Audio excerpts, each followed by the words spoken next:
जय हिंद साथियों, RKD education point में आप सभी का स्वागत है। मैं राम कुमार ध्रुवे आप सभी का तहे दिल से स्वागत करता हूं, वंदन करता हूं, अभिनंदन करता हूं। मैं आपको पढ़ाने जा रहा हूं कक्षा 12वीं की जो इतिहास है, ईंट मनके और अस्थियों के बारे में आज पढ़ाने जा रहा हूं। ठीक है, तो हमेशा मैं मैथ्स पढ़ाता हूं, तो आज क्या पढ़ा रहा हूं, आर्ट्स का जो सब्जेक्ट है इतिहास, उसका मैं सब्जेक्ट आज पढ़ाने जा रहा हूँ। ठीक है, तो आप सभी को अगर वीडियो अच्छी लगे तो सभी दोस्तों को शेयर कीजिएगा और चैनल को लाइक कीजिएगा और सब्सक्राइब कीजिएगा। ठीक है, तो हम स्टार्ट करते हैं। ईंट मनके और अस्थियाँ। ठीक है, तो ईंट मनके और अस्थियाँ पढ़ने से पहले हम ये जान लें कि सिंधु घाटी सभ्यता कैसी सभ्यता रही होगी। पहले अपन उसके बारे में जानेंगे। सिंधु घाटी सभ्यता किस नदी के किनारे थी, अपन ये जानेंगे। सिंधु घाटी सभ्यता का जो समय काल रहा होगा अपन ये जानेंगे। और सिंधु घाटी सभ्यता में किस प्रजाति के लोग निवास करते होंगे अपन ये जानेंगे। और सिंधु घाटी सभ्यता के समकालीन और कौन कौन सी सभ्यताएं थी तो अपन ये भी जानेंगे। ठीक है, तो थोड़ा सा मैं परिचय दे रहा हूँ इसमें, तो कोशिश करना आपको अच्छा लगेगा।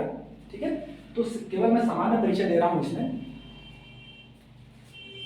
सामान्य परिचय में ये देखेंगे अपन,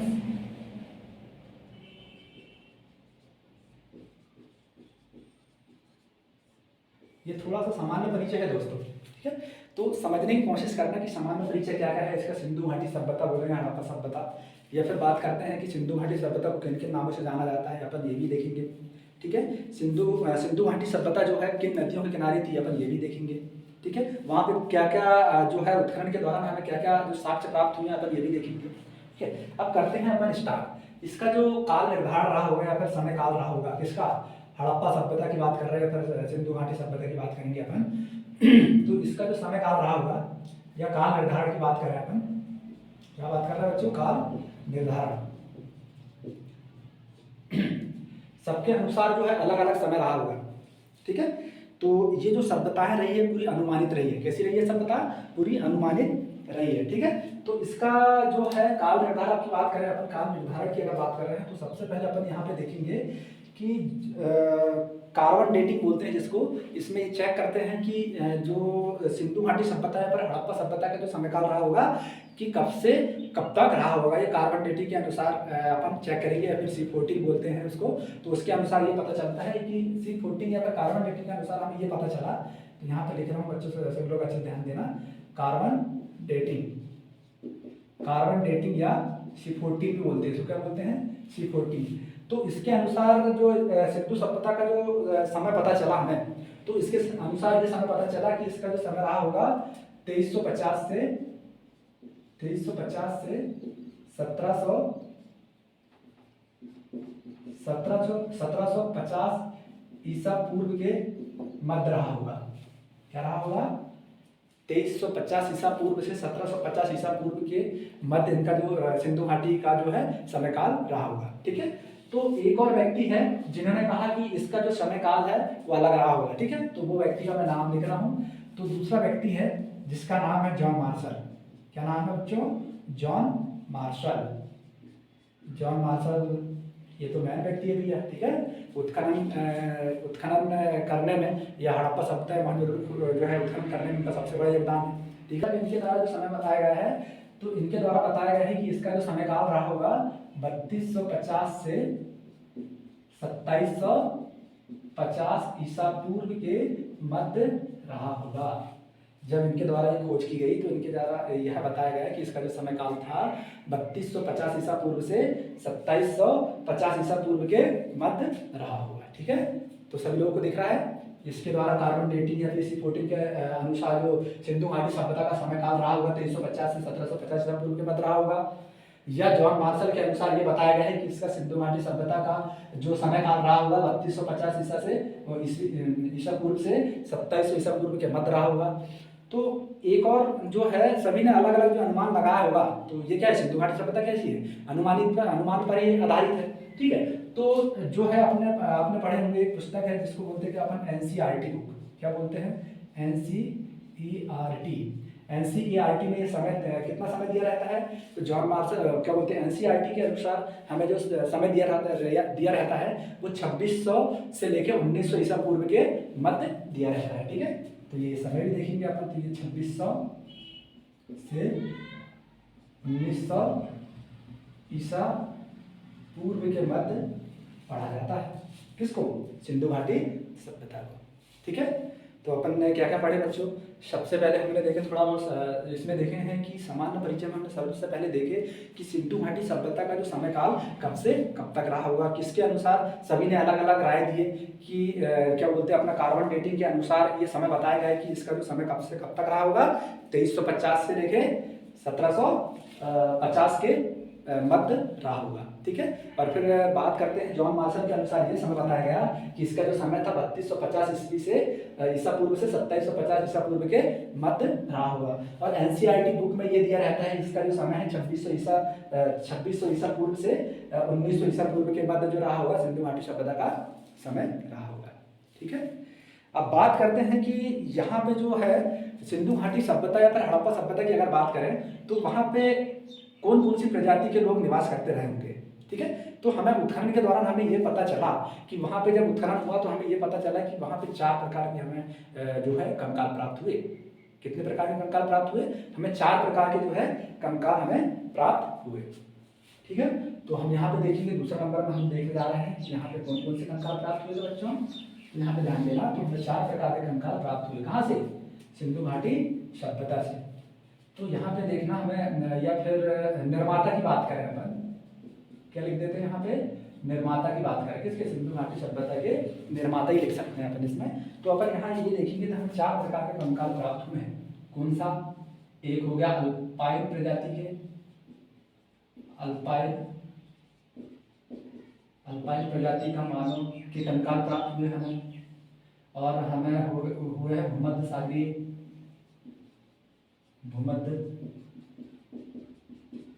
सागरीय प्रजाति के कंकाल हमें प्राप्त हुए हैं। और तीसरा हुआ है हमें मंगोलाइट प्रजाति के मानव के साक्ष्य हमें प्राप्त हुए हैं। मानव के कंकाल प्राप्त हुए हैं। प्रोटो ऑस्ट्रेलाइट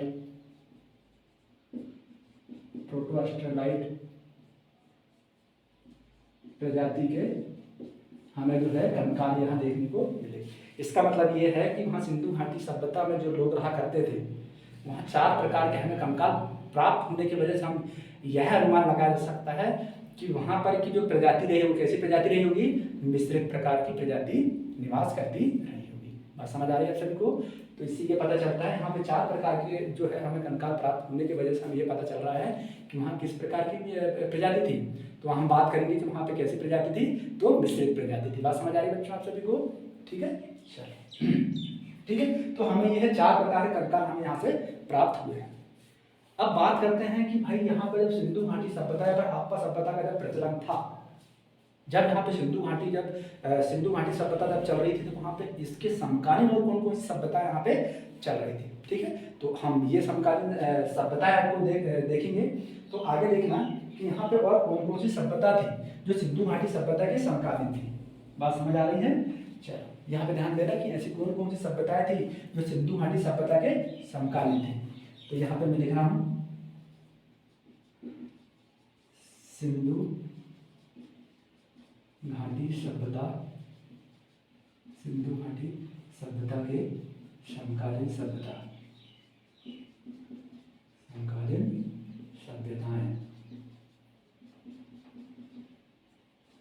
ठीक है, अब यहाँ पे कौन कौन सी सभ्यता थी भाई जब सिंधु घाटी सभ्यता का प्रचलन था। अब बात करते हैं कि वहाँ पे कौन कौन सी सभ्यताएं थी। तो यहाँ पे कम से कम 3 या 4 सभ्यताएं ऐसी थी जो सिंधु घाटी सभ्यता का जो समय था वही समय तक या फिर उससे ज़्यादा या फिर उससे कम तक जो है उसका समय काल रहा होगा। ठीक है, सबसे पहले अपन देखते हैं कि वहाँ सबसे पहले कौन कौन सी सभ्यताएं थी। ठीक है, तो सबसे पहले देखेंगे अपन कि वहाँ सभ्यता कौन सी थी। तो सबसे पहले आप लोगों ने 11th क्लास में पढ़े थे तो वो कौन सी सभ्यता थी? मेसोपोटामिया की सभ्यता। ठीक है, तो आपने पढ़े होंगे 11th क्लास में कौन सी सभ्यता थी? मेसोपोटामिया की सभ्यता। और किस नदी के किनारे ये सभ्यता बसी थी? तो वो दजला और फरात नदी के किनारे। ठीक है, दूसरी आपने देखे होंगे, दूसरी है चीन की सभ्यता। कौन सी सभ्यता बच्चों? चीन की सभ्यता। अब चीन की सभ्यता किस नदी के किनारे रही होगी? तो वो थी हवाहांगो नदी। कौन सी नदी बच्चों?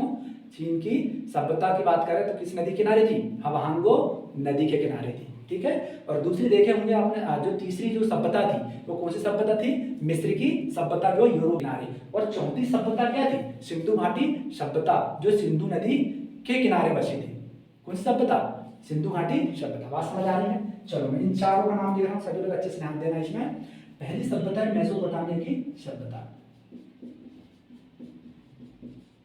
मेसोपोटामिया की सभ्यता। कौन सी सभ्यता थी पहली सभ्यता? मेसोपोटामिया की सभ्यता। ये किस नदी के किनारे थी बच्चों? मेसोपोटामिया की सभ्यता जो थी दजला और फरात नदियों के बीच में थी। दजला और फरात नदी दोनों का एक साथ लिख रहा हूं, ठीक है? सभी लोग अच्छे ध्यान देना। इसमें कौन सी नदी थी? ये दजला और फरात नदी। इन दोनों के मध्य कौन सी जो है सभ्यता चल रही थी? मेसोपोटामिया की सभ्यता, ठीक है? अब दूसरी सभ्यता कौन सी है बच्चों? दूसरी सभ्यता है अपनी चीन की सभ्यता। चीन की सभ्यता। चीन की सभ्यता किस नदी के किनारे थी? हावहांगो नदी। कौन सी नदी बच्चों? हावहांगो नदी। कौन सी नदी? हावहांगो नदी। और तीसरी कौन सी सभ्यता थी? तीसरी सभ्यता के बारे में लिखवा दे रहा हूं मैं। तीसरी सभ्यता थी अपनी, तो जो तीसरी और सभ्यता थी वो कौन सी सभ्यता थी? अफ्रीका महाद्वीप में एक सभ्यता थी, वो थी मिस्र की सभ्यता। कौन सी सभ्यता? मिस्र की सभ्यता। मिस्र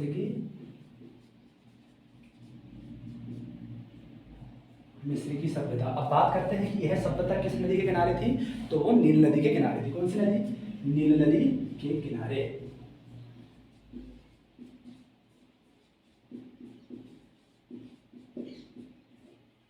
ये पूरी जो सभ्यता है बच्चों, पूरी की जो अपन जितनी जो सभ्यताएं पढ़ रहे हैं, पुरानी की जो सभ्यताएं पहले रही होगी, वो सभ्यताएं पूरी की पूरी जो सभ्यता थी पूरी नदियों के किनारे थी। किसके किनारे थी? नदियों के किनारे बसी हुई थी पूरी की पूरी सभ्यताएं, ठीक है? तो बात करते हैं, तो अगर चौथी अपन देखें यहाँ पे, चौथी नंबर तो आप समझ रहे हो, चौथी नंबर कौन सी सभ्यता है अपनी? सिंधु घाटी सभ्यता। कौन सी सभ्यता है बच्चों? सिंधु घाटी सभ्यता। सिंधु घाटी सभ्यता किस नदी के किनारे है? सिंधु नदी के किनारे। यहाँ कौन सी नदी के किनारे बसी हुई थी ये सभ्यता? सिंधु नदी के किनारे जो है ये सभ्यताएं बसी हुई थी, ठीक है? तो आप लोगों को सभी को समझ आ गया होगा, ठीक है? आप सभी को अगर अच्छे से पसंद आए तो सभी लोग चैनल को सब्सक्राइब कीजिएगा और अपने सभी दोस्तों को शेयर भी कीजिएगा, ठीक है? चलो यहाँ पे स्क्रीनशॉट ले लीजिएगा आप लोग, ठीक है? अब आगे हम देखते हैं कि जो है हमें जब उत्खनन की बात करते हैं कि उत्खनन कैसे हुआ होगा, या फिर उत्खनन किसके द्वारा जो सबसे पहले साक्ष्य देखे होंगे, या ऐसा कौन सा व्यक्ति था जो हड़प्पा और मोहनजोदड़ो की खोज किया, मतलब या फिर उत्खनन करवाया होगा या फिर किया होगा। ऐसे कौन कौन से व्यक्ति थे या कौन कौन से ऐसे ब्रिटिश थे या फिर जो थे व्यक्ति थे जिन्होंने जो है सबसे बड़ा योगदान दिया उत्खनन कराने में, ठीक है? तो हम बात करते हैं सबसे पहले 1826 की बात करते हैं। कब करते हैं बच्चों? 1826 की अगर हम बात करें, देखो ध्यान देना, इसकी 1826 की हम बात करें तो 1826 ईस्वी की हम बात कर रहे हैं। तो 1826 में क्या हुआ? एक बार क्या हुआ, चार्ल्स मैसन साहब थे जो ब्रिटिश ईस्ट इंडिया कंपनी के एक सामान्य से कर्मचारी थे। कौन थे? चार्ल्स मैसन जो है ब्रिटिश ईस्ट इंडिया के एक सामान्य से कर्मचारी थे। तो एक बार क्या हुआ, ये घूमने के लिए गए कहाँ पे? पाकिस्तान। कहाँ पे गया बच्चों? पाकिस्तान। तो इन्होंने पाकिस्तान घूमने के लिए गए, तो पाकिस्तान के एक पड़ता है पाकिस्तान के पंजाब प्रांत में मोंटगोमरी जिला के हड़प्पा नगर पे, यहाँ ये लोग घूमने के लिए गए। कौन? चार्ल्स मैसन साहब, ठीक है? तो इन्होंने यहाँ देखा एक रावी नदी के तट पर, ये हड़प्पा कहाँ पड़ता है? रावी नदी के तट पर पड़ता है, ठीक है? तो रावी नदी ये कहाँ पड़ता है? देखना, ध्यान देना यहाँ पे। ये जैसे मान लो ये क्या है?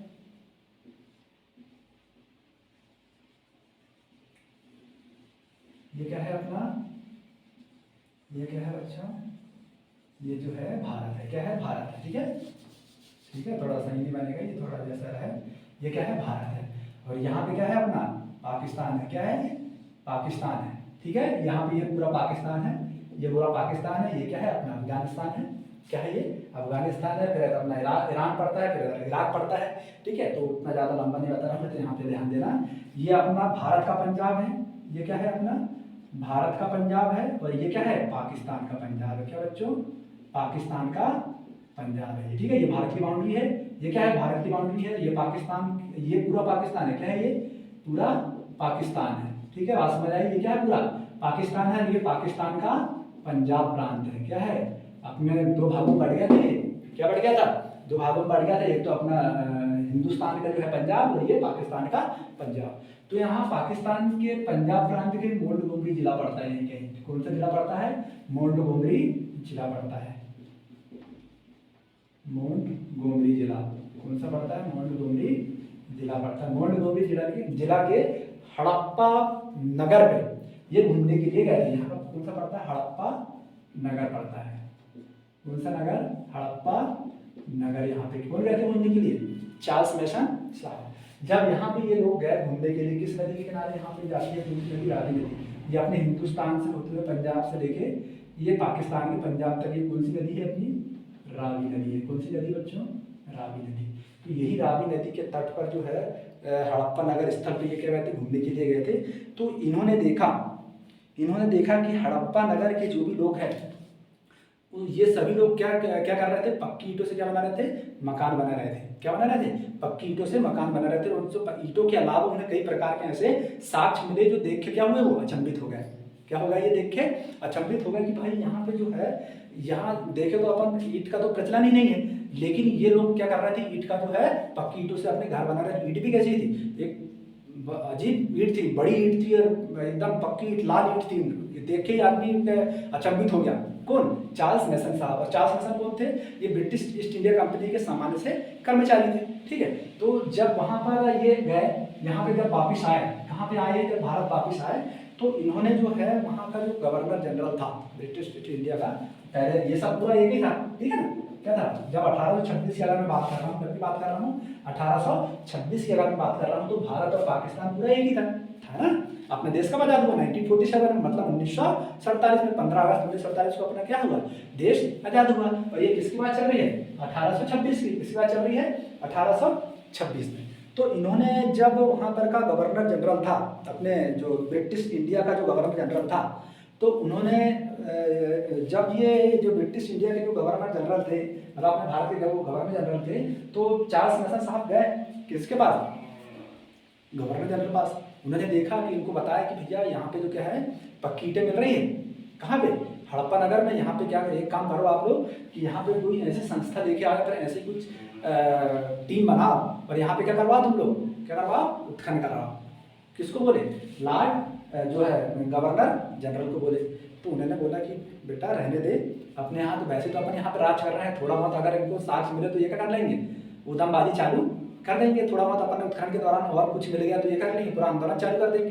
तो इन्होंने क्या कर दिए, इसकी बात को क्या कर दिए, टाल दिए। किसकी, चार्ल्स मैसन साहब की। एक बात समझ आ रही है, चार्ल्स मैसन कहाँ गए थे, पाकिस्तान के पंजाब प्रांत के मोंटगोमरी जिला के हड़प्पा नगर, ये कहाँ गए थे, घूमने के लिए गए थे। और हड़प्पा कहाँ पड़ता है, रावी नदी के तट पर। तो रावी नदी के किनारे ही हड़प्पा है। ठीक है, ठीक है।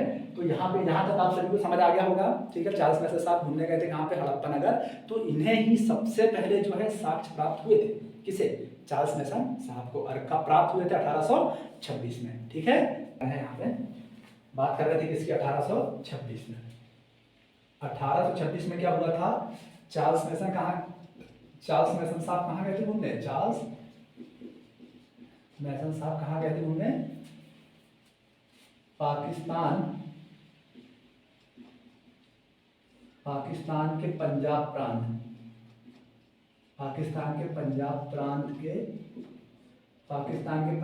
के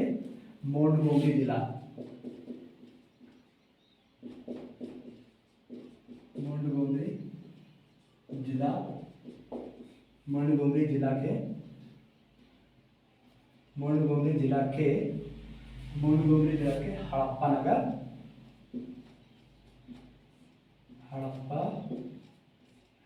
के तट पर,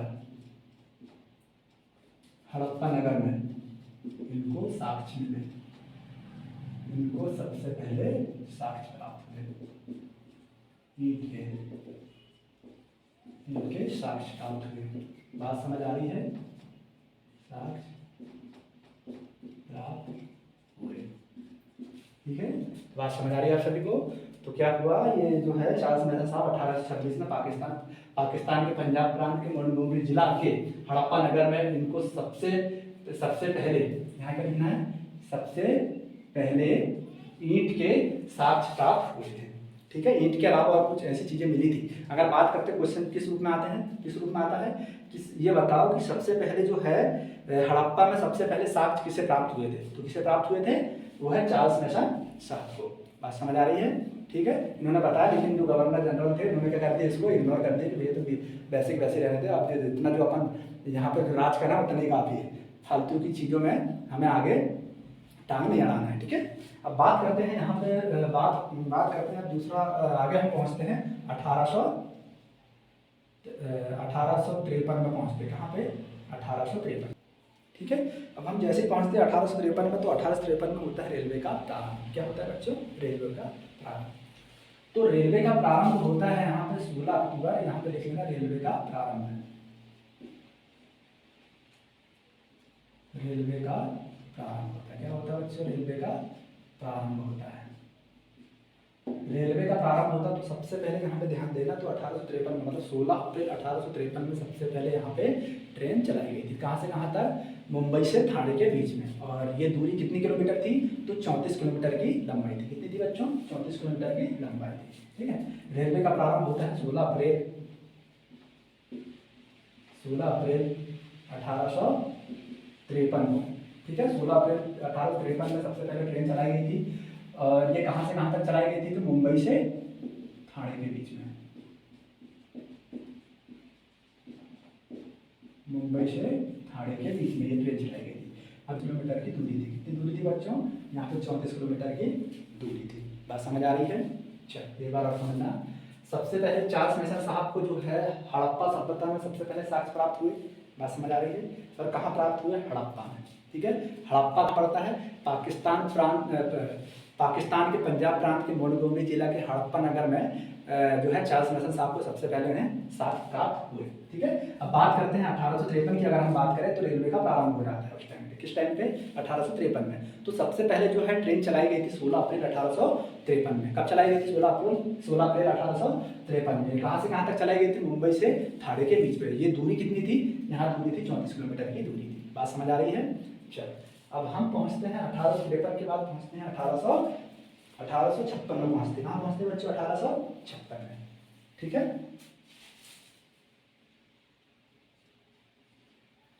बात करते हैं 1856 में। अब ये वाला पॉइंट थोड़ा ध्यान देना, 1856 की अगर हम बात करें तो 1856 में क्या हुआ होगा। अब फिर से जो है लाहौर से कराची के बीच में ट्रेन की क्या है, पटरियाँ बिछ रही थी। क्या बिछ रही थी बच्चों, ट्रेन की पटरियाँ बिछाने का जो काम है जॉन मार्शल अलेक्जेंडर कनिंघम को, किसको दिया गया था बच्चों, अलेक्जेंडर कनिंघम को। किसको दिया गया था, अलेक्जेंडर कनिंघम को जो है काम दिया गया था कि तुम एक काम करो कि जहाँ से लाहौर से कराची के बीच में जो ट्रेन बिछाई जा रही है उसका प्रतिनिधित्व कौन करेगा, या फिर उसका पूरा काम धाम कौन संभालेगा, अलेक्जेंडर कनिंघम संभालेगा। ठीक है, तो इनको ये काम सौंपा गया। तो इनके दो सहायक थे, किसके, अलेक्जेंडर कनिंघम के दो सहायक कौन थे, इनके दो सहायक थे, ठीक है। कितने सहायक थे, इनके दो सहायक थे। इनका नाम, इनको क्या बोलते हैं, ब्रेटन बंधु।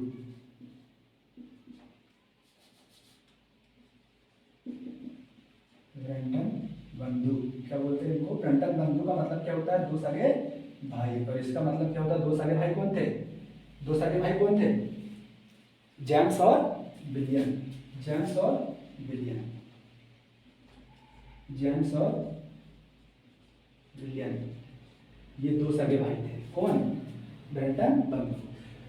तो 1856 में क्या हुआ, जब लाहौर से कराची के बीच में क्या बिछाई जा रही थी, ट्रेन की पटरियां बिछाई जा रही थी। कहाँ से कहाँ तक, लाहौर से कराची के मध्य क्या बिछाई जा रही थी, ट्रेन की पटरियां बिछाई जा रही थी। क्या बिछाई जा रही थी, ट्रेन की पटरियां। शायद वहां से दिख पा रहा है, नहीं दिख रहा शायद, ठीक है। कहाँ से कहाँ तक बिछाई जा रही थी, लाहौर से कराची के बीच में। यहाँ पे लिख दे रहा हूँ मैं, लाहौर से कराची के मध्य। के बीच ट्रेन की पटरी बिछाई जा रही थी, बिछाई जा रही थी। बात समझ आ रही है? ठीक है। जब यहाँ पे 1856 में जो है ट्रेन की पटरियां बिछाई जा रही थी, तो ये कौन थे यहाँ पे? रेलवे विभाग के क्या थे ये? अलेक्जेंडर कनिंघम जो थे रेलवे विभाग के एक इंजीनियर थे। क्या थे ये? इंजीनियर थे। कौन? अलेक्जेंडर कनिंघम क्या थे? रेलवे विभाग के इंजीनियर थे। तो यहाँ पे ये क्या लिखना? रेलवे विभाग के इंजीनियर लिख रहे हैं। यहाँ पे क्या लिखना बच्चों? रेलवे विभाग के इंजीनियर थे। ये क्या थे? रेलवे विभाग के इंजीनियर थे। बात समझ आ रही है? चलो अब स्टार्टिंग से अच्छे समझते हैं। यहाँ पे 1853 तो अच्छे समझ आ गया होगा कि यहाँ पे क्या हुआ था। 16 अप्रैल 1853 में मुंबई से ठाणे के बीच में जो ट्रेन सबसे पहले चलाई गई थी। और ये ट्रेन कितने किलोमीटर चली है? 34 किलोमीटर की ये चली है। फिर इतने किलोमीटर था ये। अब बात करते हैं 1856 में क्या हुआ। अलेक्जेंडर कनिंघम को लाहौर से कराची के बीच जो है ट्रेन की पटरियां बिछाने का काम दिया गया। किसको दिया गया था? अलेक्जेंडर कनिंघम को। किसको दिया गया था? अलेक्जेंडर कनिंघम को ये काम दिया गया था। अलेक्जेंडर कनिंघम को काम दिया गया कि एक काम करो भैया, तुम क्या है लाहौर से कराची के बीच में जब तुम ये बिछाओ, तो उनके जो है 2 सहायक थे। कौन 2 सहायक? ब्रिटन बंधु, जिसका नाम क्या है? 2 सगे भाई। ठीक है, 2 सगे भाई कौन थे? जेम्स और विलियम। तो इनको जब लाहौर से कराची के बीच में जब ट्रेन बिछाई या फिर पटरी बिछाई जा रही थी, तो इनको फिर से जब थोड़ी बहुत खुदाई करते थे, लेकिन थोड़ी बहुत खुदाई करने या फिर ज़्यादा खुदाई करने के बाद इनको ये मिला कि इनको ये देखने को मिला कि फिर से हमको क्या मिला? यहाँ पे ईंटें मिली, यहाँ पे जो है मनके मिले, यहाँ पे अलग अलग प्रकार के हमें साक्ष्य मिल रहे हैं। तो इन्होंने क्या किया? जो भी इनको साक्ष्य मिले तो इन्होंने क्या किया? जाके किसके पास ला दिया? इनके जो गुरु थे या फिर इनके जो सर थे, इसको बोलते हैं अलेक्जेंडर कनिंघम। ये 2 कौन भाई? जेम्स और विलियम किसके पास ले गए? अलेक्जेंडर कनिंघम के पास ले गए। ठीक है। जब अलेक्जेंडर कनिंघम के पास ले गए, इन्होंने बताया कि भैया हमें जब ट्रेन की पटरी बिछा रहे थे तो हमें ये साक्ष्य मिले हैं, ईंट के साक्ष्य मिले, मनके के मिले, या फिर जो भी साक्ष्य मिले होंगे उनको खुदाई के दौरान जब पटरी बिछा रहे थे। ठीक है। तो इन्होंने क्या किया? इन्होंने जाके किसके पास ले जाइए? यहाँ के जो गवर्नर जनरल थे, कौन? कैनिंग। क्या नाम है बच्चों? कैनिंग। किसने ले गया?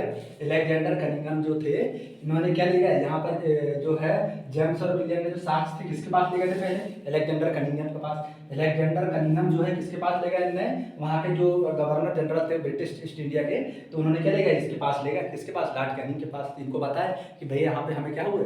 खुदाई के दौरान हमें क्या मिले? यहाँ पे साक्ष्य प्राप्त हुए। तो एक काम करो आप, यहाँ पे इसके जो साक्ष्य, या फिर वहाँ पर से इंग्लैंड से बात करें, फिर कहीं से भी ब्रिटिश से भी एक टीम बनाओ या कोई विभाग बनाओ, यहाँ पे क्या करवाओ? खुदाई कराओ, जो हमें पुराने इतिहास की हमें क्या मिलेगी? जानकारी प्राप्त होगी। ठीक है। तो किसने दिया ये सलाह? किसने दिया? लॉर्ड कैनिंग ने। लॉर्ड जो है अलेक्जेंडर कनिंघम ने सलाह दी किसको? लॉर्ड कैनिंग को। ठीक है। तो ये तो वैसे तो अभी नए क्या बने थे? नए क्या बने थे? गवर्नर जनरल बने थे। ठीक है। अब बात करते हैं जैसे जैसे नए जो है गवर्नर जनरल बने, तो फिर बाद में हो जाती है 1857 की क्रांति। क्या हो जाती है? 1857 की क्रांति यहाँ पे प्रारंभ हो जाती है। ठीक है। तो 1857 की क्रांति जब प्रारंभ होती है तो इसे दबाने में लॉर्ड कैनिंग को बहुत समय लग जाता है। वैसे तो नया बना था, और नया के बाद फिर बाद में कुछ समय महीना 2-3 महीना बाद क्या हो जाती है? 1857 की क्रांति। तो इन्हें दबाने के लिए इनको कम से कम 2-4-5 साल का समय लगा। और फिर बाद में आते हैं 1861 की बात करते हैं। किसकी बात करते हैं बच्चों? 1861 की। तो ये बात समझ आई आप सभी को? ठीक है, ये देखना। ठीक है, चलो ध्यान देना इसमें। 1856 में क्या हुआ? अलेक्जेंडर कनिंघम को रेलवे पटरी बिछाने का काम दिया गया। इनके 2 सहायक कौन कौन थे? ब्रिटन बंधु, जिसका नाम है जेम्स और विलियम। ब्रिटन बंधु का मतलब क्या होता है? 2 सगे भाई। ठीक है। रेलवे विभाग के ये क्या थे? ये कर्मचारी थे, जो है लाहौर से कराची के मध्य जो है पटरी बिछाने का काम दिया गया था। ठीक है। तो अलेक्जेंडर कनिंघम ने इनको जो साक्ष्य मिले, इनको तो किसके पास ले गए? अलेक्जेंडर कनिंघम के पास। अलेक्जेंडर कनिंघम ने क्या दिए? इसको सलाह दिए। क्या दिए थे? सलाह दिए। किसको? लॉर्ड कैनिंग को, कि भैया तुम क्या बनाओ? एक विभाग बनाओ और यहाँ पे क्या करवाओ? खुदाई करवाओ। ठीक है। तो जैसे अपन यहाँ पर पढ़े तो आगे अपन देखेंगे कि भैया जो है आगे क्या क्या हुआ, हम ये देखेंगे। ठीक है। तो बेटा कितना में 1857 की क्रांति जो है उसको जैसे तैसे दबाया किसने? लॉर्ड कैनिंग साहब ने जैसे तैसे दबाया उसको। फिर बाद में 1861 में उसको ध्यान आया कि भाई किसी ऐसा कोई व्यक्ति है जिसने हमको ये बताया था कि यहाँ पे कुछ साक्ष्य प्राप्त हो रहे हैं, और साक्ष्य प्राप्त हो रहे के साथ साथ किसी ने जो है सलाह दिया था कि हमको क्या करना चाहिए, यहाँ पे कोई विभाग बनाना चाहिए कि कम से कम वहाँ पे खुदाई कर सके, या फिर हमें और जो है भारतीय इतिहास की हमें जानकारी प्राप्त हो, या कुछ ऐसी चीज़ें मिले जो हमारे काम की हो। तो इस वजह से उन्होंने जो है भारतीय पुरातत्व सर्वेक्षण की स्थापना की। किसने की? भारतीय पुरातत्व सर्वेक्षण की स्थापना। भारतीय पुरातत्व सर्वेक्षण, भारतीय पुरातत्व सर्वेक्षण की बात करें या फिर ASI भी बोलते हैं, क्या बोलते हैं? ASI। ठीक है, बात समझ आ रही है? तो स्थापना होती कब? इसकी स्थापना होती है 1861 में। ठीक, तो 1861 में स्थापना कौन करता है? यहाँ पे कौन था, कौन व्यक्ति था? Lord Canning. क्या नाम था उसका? Lord Canning. स्थापना कौन करेंगे? Lord Canning. बात समझ आ रही है? तो स्थापना करने का श्रेय जो है लॉर्ड कैनिंग को जाता है कि इस स्थापना किसने की। अब बात करते हैं कि भाई सलाह किसने दिया था।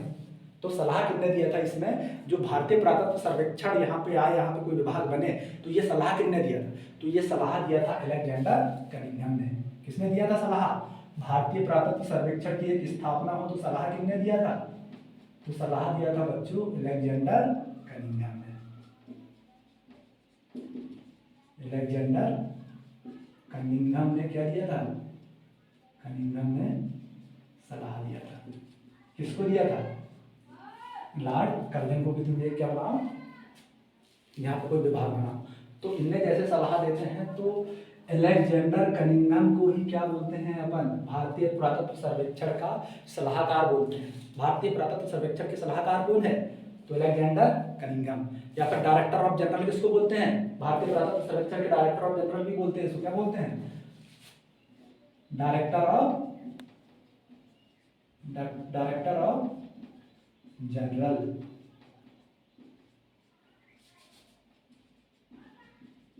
डायरेक्टर ऑफ जनरल भी बोलते हैं। इसको क्या बोलते हैं?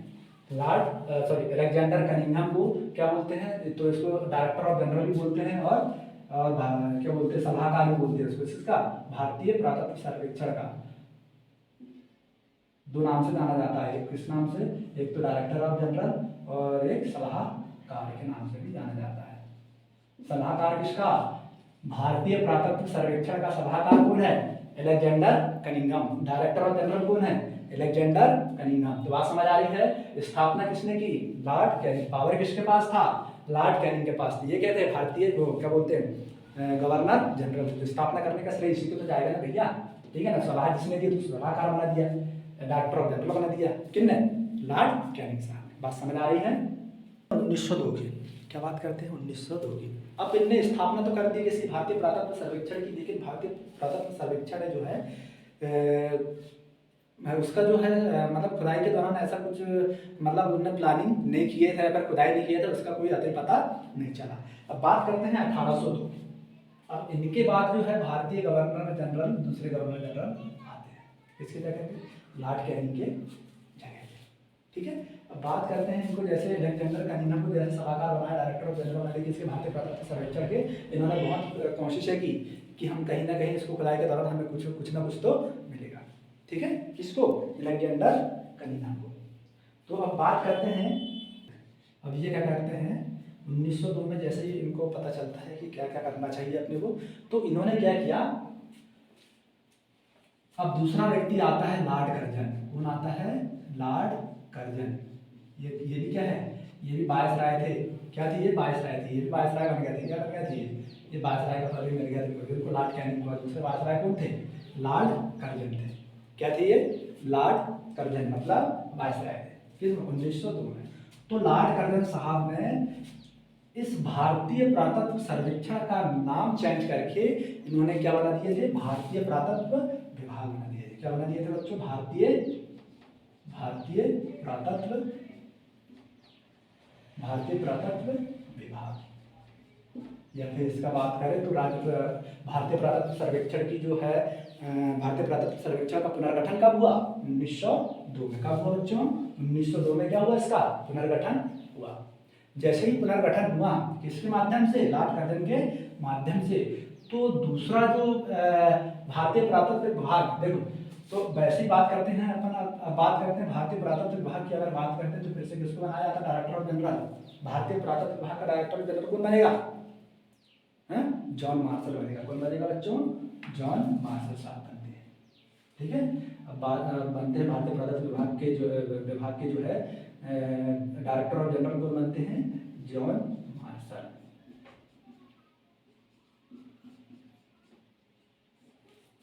बात समझ आ रही है? ठीक है, पहले कौन थे? Alexander Cunningham. अब जो बाद में जो नया विभाग बना, जिसके पुनर्गठन हुआ, और पुनर्गठन होने के बाद क्या नाम आया उसका? भारतीय पुरातत्व विभाग नाम आया। और उसका नया डायरेक्टर ऑफ जनरल या फिर डायरेक्टर ऑफ जनरल कौन बनता है? John Marshall. अब जॉन मार्शल को काम दिया गया कि भैया एक काम करो तुम, माफ करना साहब ने बोले कि भैया मार्शल साहब आप जाओ और भारतीय पुरातत्व विभाग के अंतर्गत जो है हड़प्पा और मोहनजोदड़ो की क्या करवा, तुम खुदाई करवाओ। तो इन्होंने क्या कही? एक टीम बनाई। क्या बनाई इन्होंने? एक टीम बनाई। ठीक है, बात समझ आ रही है? इन्होंने एक टीम बनाई, जिस टीम का नाम क्या है?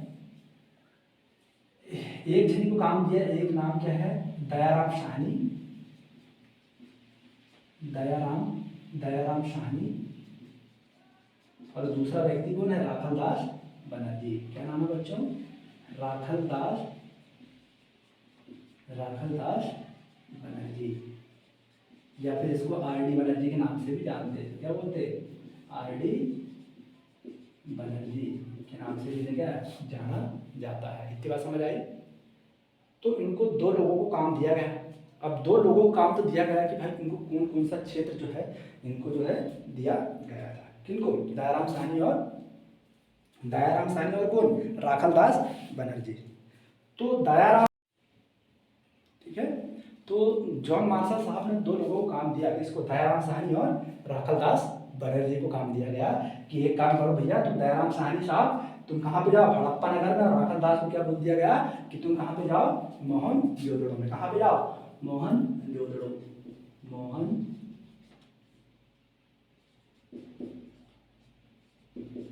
मोहनजोदड़ो की बात करें या फिर मोहनजोदड़ो में पढ़ते इसको। ठीक है, तो इन दोनों को ये अलग अलग क्षेत्र जो है उत्खनन के लिए ये दिया गया। दयाराम साहनी को कौन सा क्षेत्र दिया गया? हड़प्पा नगर। राखलदास बनर्जी को कौन सा क्षेत्र दिया गया? मोहनजोदड़ो। बात समझ आ रही है? तो हड़प्पा नगर का जब इन्हें काम दिया गया तो सबसे पहले इन्होंने 1921 में जो है हड़प्पा नगर की खोज की। कब की गई थी इनने? 1921 में जो है हड़प्पा नगर की खोज की गई थी। और बाद में जैसे ही दयाराम साहनी ने 1921 में हड़प्पा नगर की खोज की तो बाद में दूसरा व्यक्ति कौन था? राखलदास बनर्जी। तो राखलदास बनर्जी ने भी 1922 में क्या कर दिया? मोहनजोदड़ो की खोज कर दिया। कब किया था? 1922 में। कब किया था बच्चों? 1922 में। खोज किसने कर दी? राखलदास बनर्जी ने। ठीक है, बात समझ आ रही है? ठीक है, तो बात समझ आई आप सभी को कि किस तरह हमने जो है ईंट मनके और अस्थियों के विषय में पढ़ा। अब हम इसके आगे पढ़ेंगे अगले लेक्चर में। ठीक है, बात समझ आई आप सभी को? ठीक है, तो यहाँ पे आप सभी को अच्छी तरह से समझ आ गया होगा कि हम किस तरह इस चैप्टर को हल करने जा रहे हैं। ये बेसिक परिचय या फिर थोड़ी जानकारी भी हम आगे देखेंगे कि इनको किन किन नामों से जाना जाता है। आगे हम इसके आगे और देखेंगे कि ये जो विस्तार रहा होगा सिंधु घाटी सभ्यता का, ये विस्तार कैसे रहा, पूरा का पूरा मैप के जरिए देखेंगे। ठीक है, कैसे देखेंगे? पूरा जैसे अपन ये अभी देख रहे हैं ना मैप के जरिए, जैसे अपन ने पढ़े सभी को अच्छी तरह समझ आए इस तरह। ठीक है, तो अपन क्या करेंगे, इससे आगे और अच्छे अपन कोशिश करेंगे जिससे अच्छा और परफॉर्मेंस करें। ठीक है, तो यहाँ पे ध्यान देना। तो सभी लोग चैनल को सब्सक्राइब कीजिएगा। ठीक है, और सभी दोस्तों को शेयर करो और सभी लोग लाइक करो। ठीक है, तो बहुत बहुत धन्यवाद आप सभी को। शायद मुझे ऐसा लग रहा है कि आप सभी को पसंद आएगा मेरे द्वारा में जो आर्ट्स पढ़ाई जा रही है। ठीक है, तो सबसे पहले मैंने यही जो स्टार्ट किया कक्षा 12वीं का ईंट मनके और अस्थियां।